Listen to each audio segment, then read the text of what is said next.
Hola, ¿cómo están todos y todas? Tengan muy pero muy buena jornada. Soy Diego Pietrafesa y estamos adelantando las noticias en una fecha que el calendario indica con mucho vínculo afectivo, religioso, social, con el tema del trabajo y la pobreza, como es la festividad de San Cayetano. Esto que nosotros aprendimos a repetir, paz, pan y trabajo, una consigna que con los años se ha ido extendiendo y se convierte hoy en pan, paz, tierra, techo y trabajo, a propósito de la consigna que desde Roma lleva adelante el Papa Francisco y que sirve inevitablemente bajo cualquier gobierno y bajo cualquier circunstancia como una foto.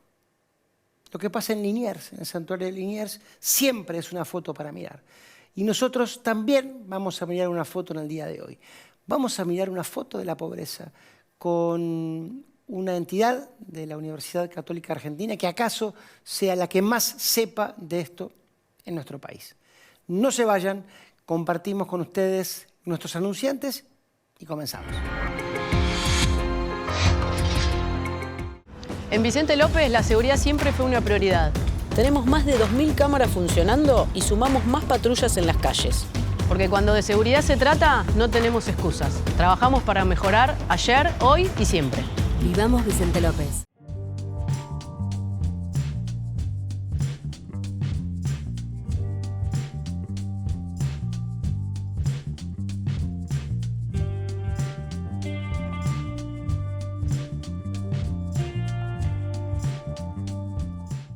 ...91 años de historia.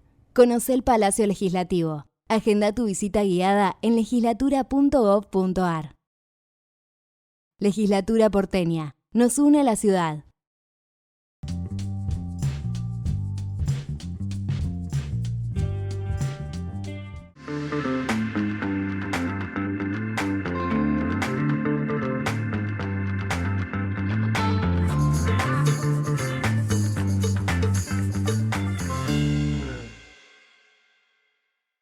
Morón es más prevención. Ante cualquier emergencia, ahora podés pedir presencia de policía, SAME o bomberos con un solo clic. Descarga la aplicación Morón Alerta. No lo dudes. Morón Alerta. Municipio de Morón, corazón del oeste.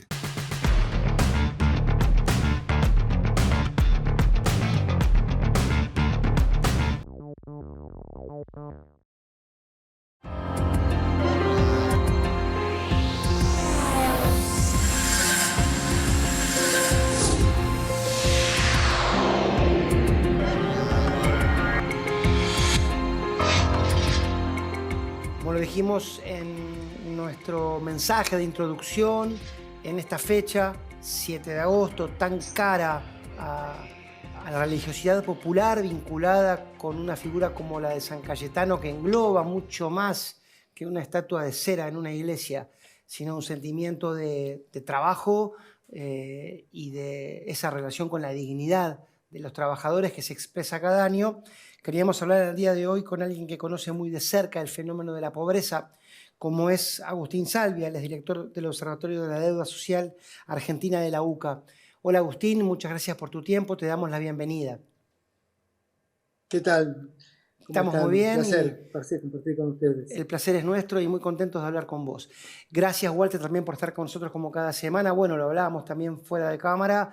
Una fecha que mueve, ¿no? Que sensibiliza y que obliga. Es cierto, en la Argentina pareciera que todo el tiempo nos obliga, pero en esta fecha del calendario, como dice, bueno, miremos esto, y eso es lo que está pasando. Así es, a la hora de pensar en el trabajo tenemos que pensar en las consecuencias de no tenerlo o de que los ingresos no alcancen para cubrir las necesidades básicas, ¿no? Y de eso se trata el trabajo que hace desde hace años el Observatorio Social el Observatorio de la Deuda Social de la Universidad Católica Argentina, con Agustín Salvia a la cabeza, que arrojó números preocupantes, ¿no? Y que, bueno, eso nos lleva a analizarlo, a hablarlo con él y a que nos cuente cómo está viendo la situación, ¿no?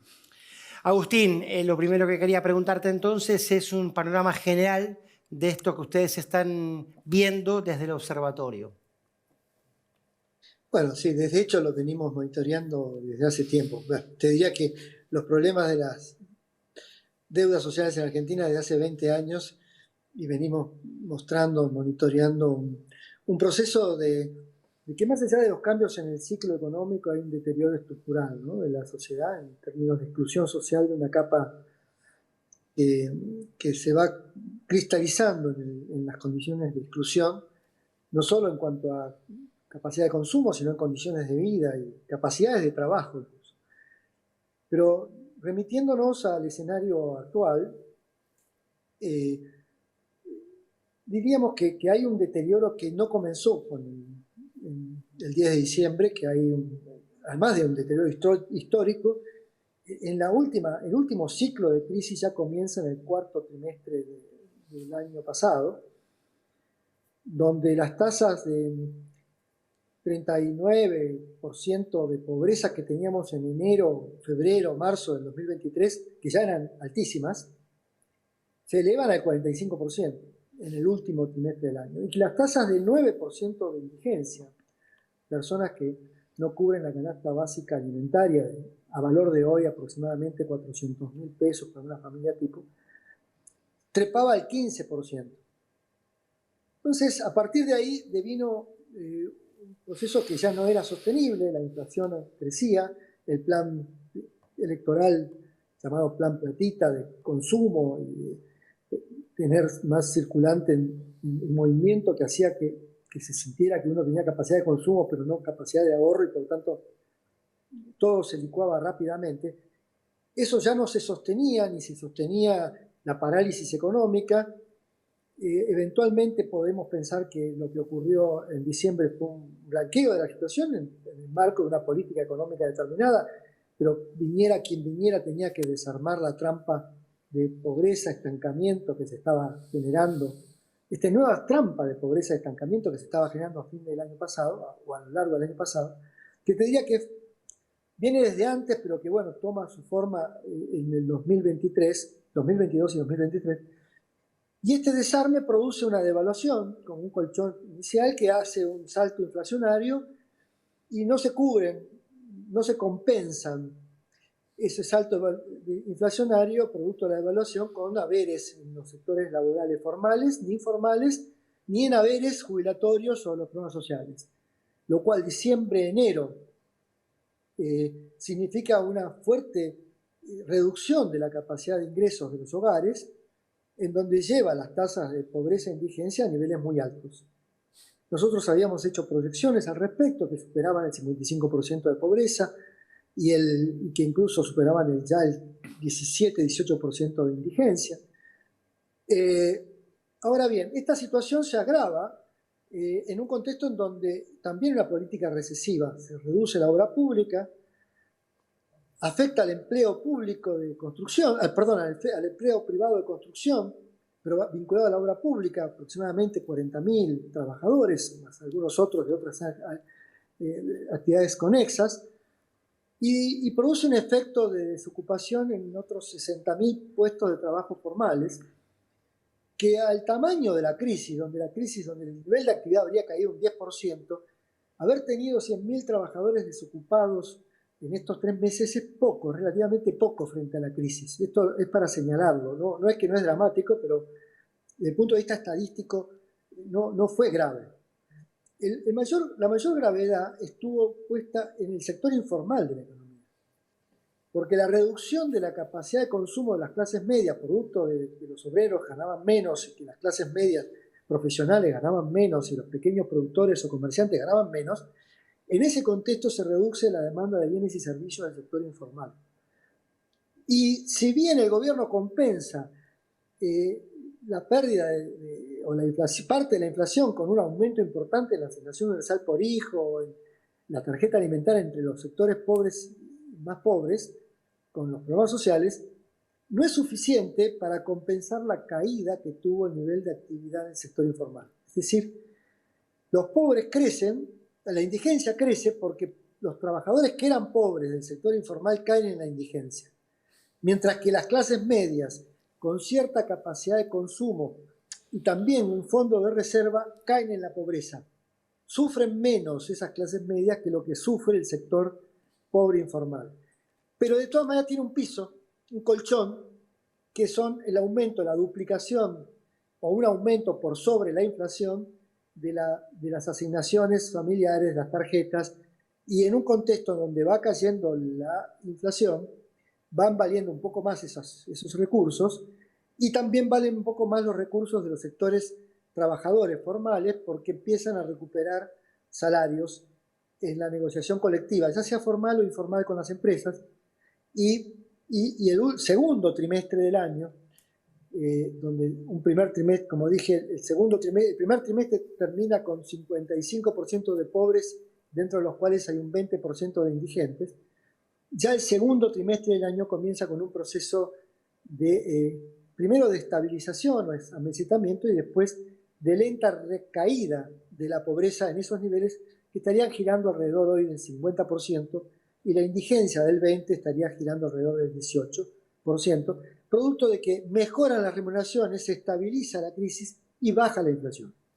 Más o menos este es el escenario, un escenario muy complicado, muy crítico, al mismo tiempo incierto, porque no se visualiza un escenario de recuperación económica que hace que cuánto van a resistir la pequeña y mediana empresa o las empresas en general el no despido masivo de trabajadores. Hasta acá fueron despidos muy selectivos de los sectores más precarizados, menos calificados, pero bueno, habrá que ver cuánto pueden sostener esas unidades económicas una situación de estancamiento o parálisis económica.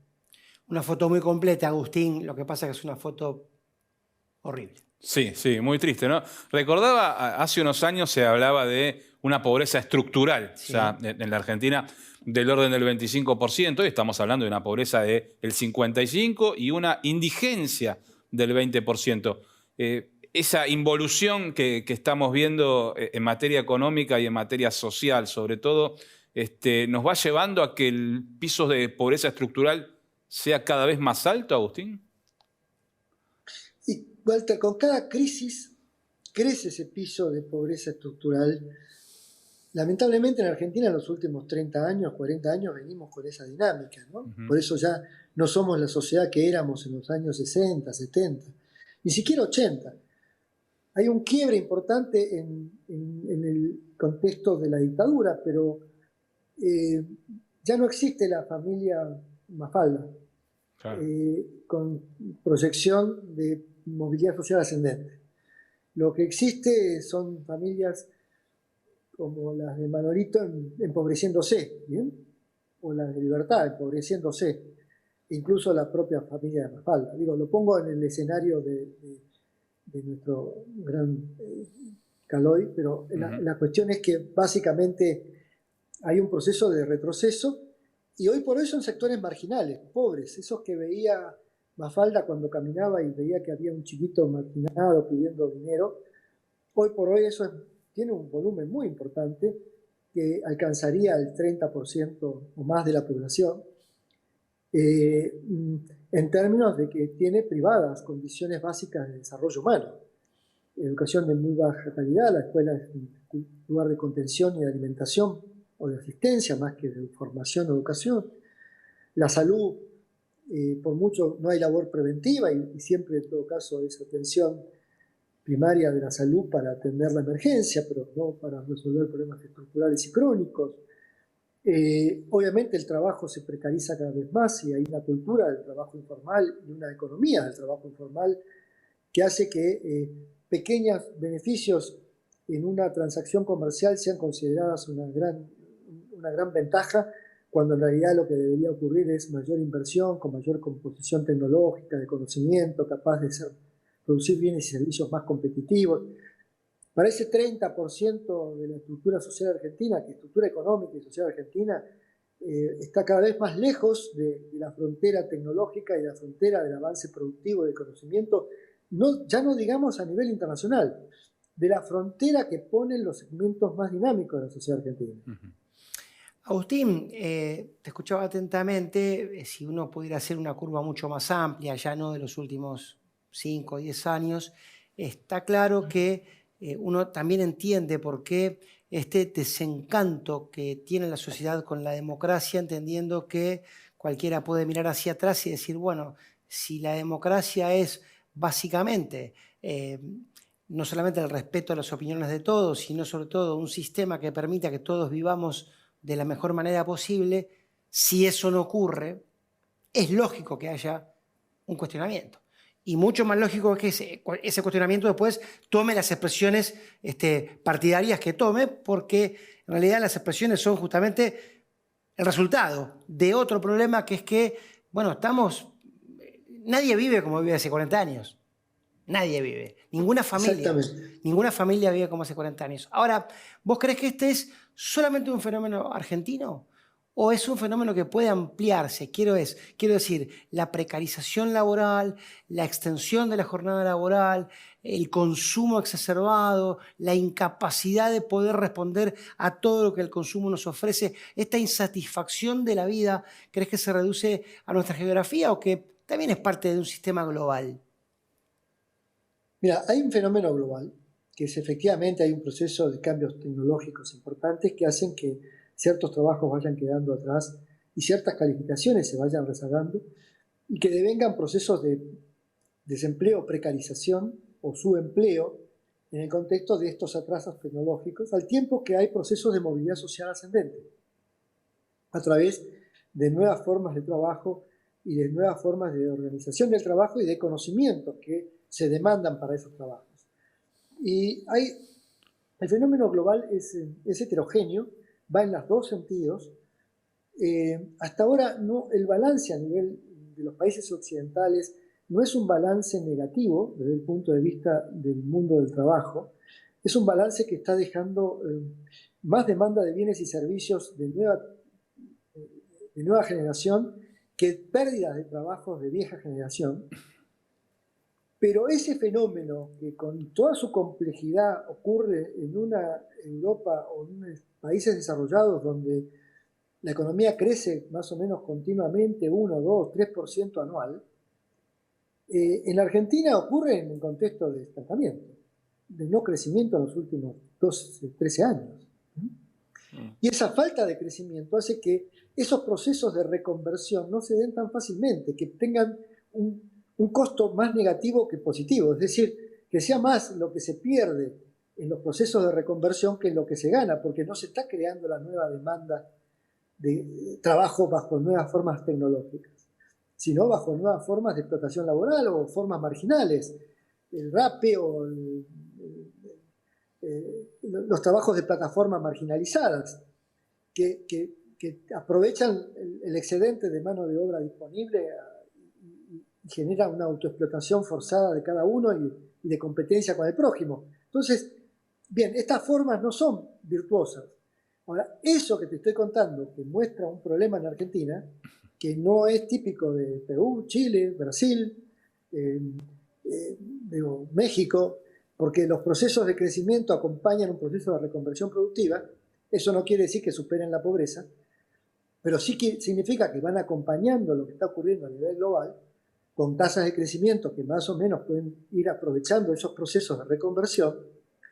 Argentina no ocurre. A eso se le suma lo que recién mencionaba Walter, la existencia en Argentina de un 30% de población excluida, refugiada en una economía informal, en donde esa economía informal está lejos de incorporarse al mundo de la tecnología para llevar adelante un aumento de la productividad en la producción de bienes y servicios de riqueza, o que generadores de riqueza.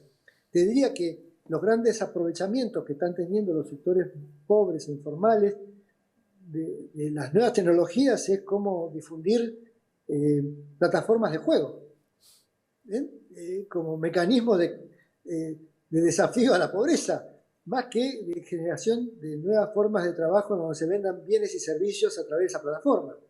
O se relacionan redes que ayudan a que las familias sepan dónde se vende un producto más barato.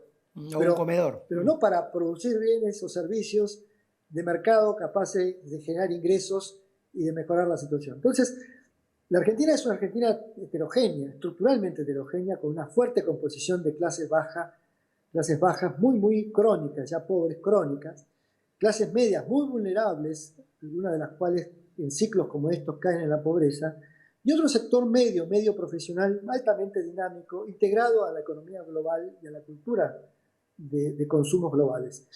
Es un país muy desigual, como no lo era, y lo es ahora, como era el típico país latinoamericano de los años 60, 70, al cual nosotros teníamos claras diferencias, o teníamos con ellos claras diferencias, y que hoy por hoy diría que no solo nos hemos armonizado con los países latinoamericanos, sino que vamos a la rezaga.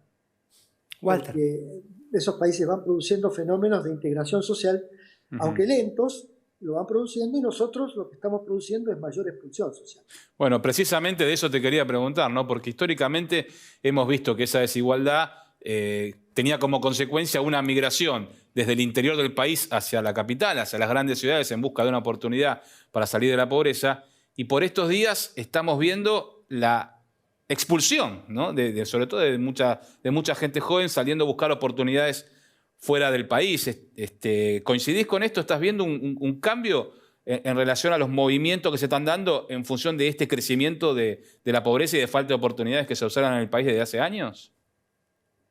Sí, esa es la dinámica. Estamos exportando capital humano que estaría en condiciones de aprovechar un proceso de crecimiento, es decir, de potenciar un proceso de crecimiento, y nos estamos, es decir, se está concentrando, creando un espacio de reserva para los sectores pobres en los espacios marginales de la sociedad, a partir de los cuales se los mantiene bajo cierto control y contención social vía programas sociales y el desarrollo de una economía informal.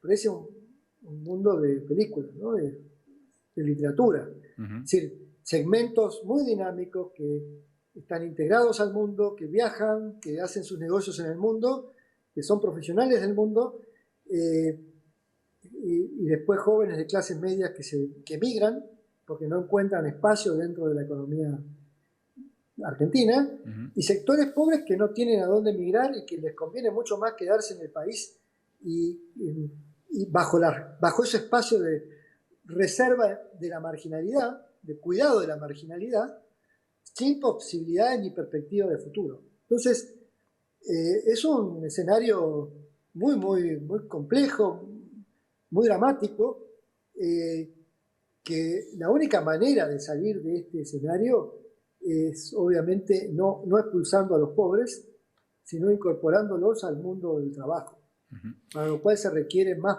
inversión en pequeña y mediana empresa. Obviamente que es importante las grandes inversiones en sectores dinámicos, pero esto para generar excedentes de capital y tener un banco central más sólido y eventualmente tener más capacidad de importación. Pero vamos a necesitar invertir en capital humano en las clases medias y bajas, porque un proceso de crecimiento económico va a demandar más capital humano, y si no lo vamos a tener que importar, como hoy se importa a venezolanos en buena parte de algunos mercados de trabajo, que vienen más calificados y por lo tanto, debido a su diferencial económico, encuentran acá una ventaja. Pero esos segmentos más pobres van a requerir, sobre todo las nuevas generaciones, de mayor demanda de empleo en pequeñas y medianas empresas que incorporen jóvenes relativamente calificados, con trabajo intensivo, pero que se vayan calificando en el trabajo a través de las nuevas tecnologías. Bueno, pero para eso necesitamos inversión en empresas que se genere empleo a través de la inversión en el sector privado genuino, y que haya un futuro promisorio de horizontes económicos que fomenten la inversión, y que buena parte de los dólares que tienen las clases medias en Argentina guardados en sus colchones los saquen a invertir en el país. Esto no por culpa de las clases medias, pero que haya un incentivo a esos 300.000 millones de dólares que se calcula existen en los colchones o fuera de la Argentina, al que los actores o propietarios de esos capitales puedan decir vale la pena invertirlos en crear créditos y empresas y fomentar la producción y la transformación tecnológica. Bueno, ese es un futuro posible, pero no todavía visible. Agustín, te agradecemos mucho por este contacto, ha sido muy provechoso para nosotros, y bueno, ojalá en nuestro próximo encuentro tengamos noticias para celebrar y no para entristecernos y preocuparnos. Te mandamos un abrazo grande. Bueno, un abrazo. Muchas gracias por la invitación y fue un placer. Un abrazo. El placer fue nuestro. Bueno, Walter, Señor. nadie podrá decir que dentro de 20, 30 años no sabía lo que estaba pasando, ¿no? Ujú. La realidad está allí y urge una atención prioritaria. Ojalá en un día como hoy, de tanto misticismo y de tanta fe, religiosa o no, sirva como una llama, ¿no? Que ilumine esto que está muy oscuro. Pensar que sin trabajo, sin actividad, no hay futuro. A ver. Y eso es lo que los argentinos necesitan para salir de la crisis. Sí, una verdadera democracia, un verdadero Estado de derecho, es el derecho a la dignidad, a la vida digna de cada uno de nosotros, y sin trabajo eso es imposible. Gracias, Walter. Un placer. Gracias a ustedes. Nos vemos la semana próxima. En Vicente López la seguridad siempre fue una prioridad. Tenemos más de 2.000 cámaras funcionando y sumamos más patrullas en las calles. Porque cuando de seguridad se trata, no tenemos excusas. Trabajamos para mejorar ayer, hoy y siempre. Vivamos Vicente López. Dona sangre. Se necesitan entre 300 y 400 donantes por día. No esperes que te lo pidan. Siempre se necesita. Conocé cómo donar en buenosaires.gov.ar/donasangre. Buenos Aires Ciudad. Vamos por más.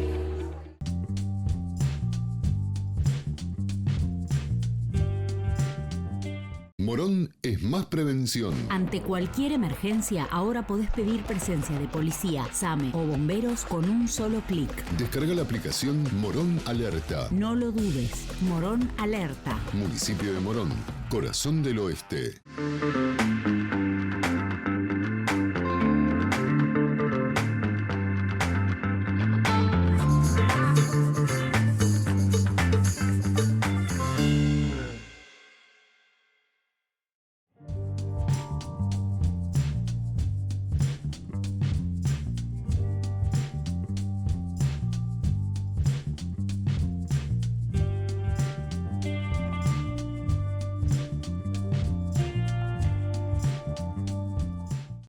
...91 años de historia.